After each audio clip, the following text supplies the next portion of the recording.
Howdy folks, happy Friday. Up here in the mountains, glorious sunny day. Snow has melted to the point where my big boy Dax, big black dog, can get up here without hurting himself. He pulled his ACL like 2 months ago, like real bad. Couldn't even walk on his left back paw.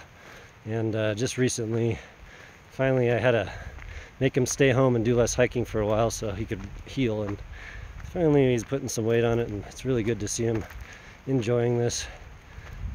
Also, in January he was diagnosed with cancer. It's like the worst kind of canine mast cell cancer, and he's doing really well right now. They gave him 4 to 6 months to live, and if anyone notices the date this is posted, well, that'll show you something. Thank God for China.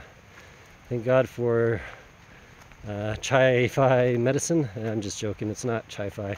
It's just medicine that costs $1 billion in the United States costs less than $1 billion in China. And so Dax is on some good stuff. And the cancer masts have not grown bigger. They've gotten slightly softer. And he's feeling better. It's friggin' awesome to see. Yeah. Oh, I know, there's some snow there. I bet you there's more up here. And so, he's a Rottweiler Black Lab mix, you know. Big boy, 120, hopefully 120 right now. Made him lose some weight because he's getting too fat. But Choco is a black-mouthed cur. She's about 1 year old. And we met her when she was 3 months old, roughly, and a bunch of circumstances. She came to us. She was a friend's or an acquaintance's dog. She is an absolute jewel of a dog. The sweetest little girl. She does not understand that there could be anything mean in the world.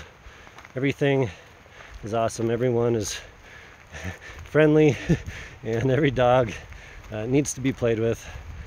So that it's really, I'm super happy that she has had that experience in life, and it shows. Her personality is just awesome. Love her dearly. And of course Dax is the man. Usually they both have backpacks, but I'm taking it easy today, just trying to get Dax's joints working. But let's talk about some fun things. I did a video on the Glamdring mod. Glamdring is the faux hammer. It's a Quenya for the faux hammer. Quenya is an elven language in J.R.R. Tolkien's Lord of the Rings, where Middle Earth, or whatever universe you want to call that. And I really, really enjoy Tolkien's language, his made-up languages. He was a scholar of languages, and it really shows in sort of the way that the names he comes up with. It sort of relates to what the objects or the people are. So, most weapons, or all weapons that matter in Lord of the Rings, have special names and almost like personalities. So I figured, hey, that's a kind of cool thing to go with for IAMs. Hadn't really heard anyone else do it, so why not? So Glamdring, the faux hammer. The faux being, I guess, other headphones, tunings, something. It's cool. So Glamdring has 7.2 dB of pinna gain, centered around 2.45K. You would call that like completely normal pinna. Normal, like a billion headphones have that. The 7.1 dB is relaxed, it's not 10. And then we have a nice clean bass shelf, or sorry, mid shelf, going from like about 800 to, I don't know, maybe like 400 or 500 hertz. And then it goes and bounces up into the subs, goes right back up to the pinna gain. So we have another 7.2 dB of sub bass at 20 hertz. So that's very balanced. And then the treble from 2.5K on upwards crosses the 10K line. Same energy as the mid-range, for about 800 hertz. So that to me is perfect balance. And also above that, the extended treble, high treble, is maybe, I think I remember, 1.5 dB-ish lower than the mids. And actually, if I put that any higher, it really gets to me after a while. I got enough like EDM and weird stuff that, man, they got some really high frequency energy there. You never really hear it on dynamic driver speakers, but you put these things in, ooh boy, so that's really good. So this is kind of like the tuning I was going for was, well, at first to not have to open the shells or do anything extreme mods, but in the end, you know, I showed on video what it does. It's very good, but I decided I wanted to refine that a hair.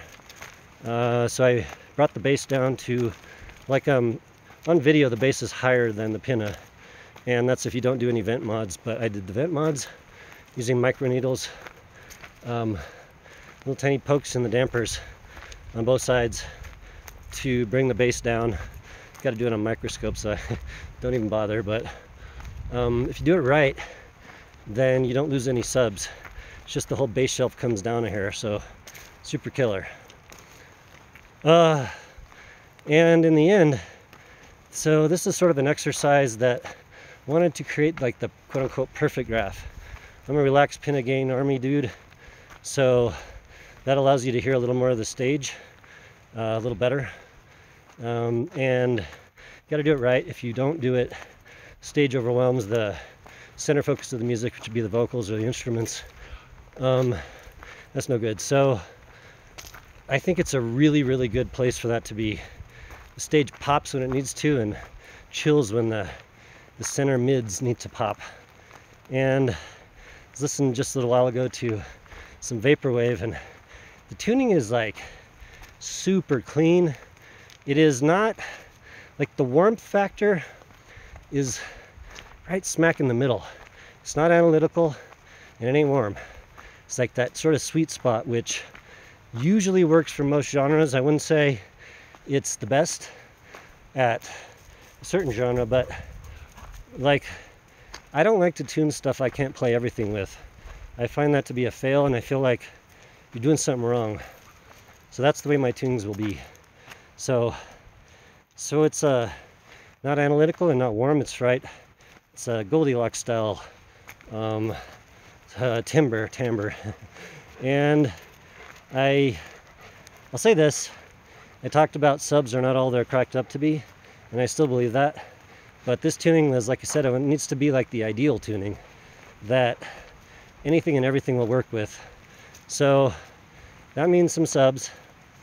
If I were to remove them, the stage would get way better. I know that for a fact, but I like the subs on this. I think it balances super well with the high extended treble. So overall, I'm really happy with it. And I think it's well deserving of the name Glamdring, the faux hammer.